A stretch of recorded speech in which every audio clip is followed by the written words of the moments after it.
Hi, I'm Katie Geil with US Assure. Do you know the difference between new construction and remodeling? It's not a trick question, I promise. The difference may seem obvious, but it's not so cut and dried. Let's define each type of construction so the application process is as smooth as can be. First, new construction. The Zurich Builder's Risk Plan defines new construction as building from the ground up. And the best way to ensure clients have the coverage they need is to secure a builder's risk policy before construction begins. But sometimes clients realize they need coverage after construction is already underway. For example, let's say your property owner purchased a builder's risk policy to begin new construction with ABC Construction.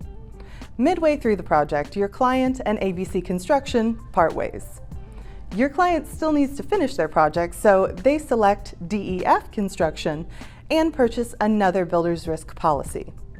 Because the project started from the ground up and hasn't been put to its intended use, it's still considered new construction. Now, let's talk about remodeling projects. The types of remodeling projects are endless. The Zurich Builder's Risk Plan groups them into three main categories: basic remodeling, minor structural, and restructuring. The common denominator for all of these projects is that there was already a completed structure in place before the renovation started. Remodeling projects eligible for the Zurich Builder's Risk Plan could include everything from installing kitchen cabinets or bathroom tile to major structural renovations like removing a load-bearing wall. If your client purchased an existing house and intends to hire an experienced contractor to gut and completely renovate the property, coverage will still be classified as remodeling since there is an existing structure in place. And of course, home remodeling insurance can be written to include the existing structure or to specifically cover only the renovation. When remodeling, there are some specifics both you and your client should keep in mind. To be eligible for Zurich Builder's Risk, remodeling projects must meet some additional requirements. The project cannot involve moving or lifting the structure off its entire foundation. It's also ineligible if it suffered fire damage that penetrated the roof. And lastly, if the home is registered as a historic structure, it cannot be covered under the Zurich Builder's Risk Plan. If the remodeling builder's risk policy includes coverage for the existing structure, make sure your client knows that they cannot have a lapse of more than 60 days in construction activity. If they do, any losses that occur will be limited to the named perils.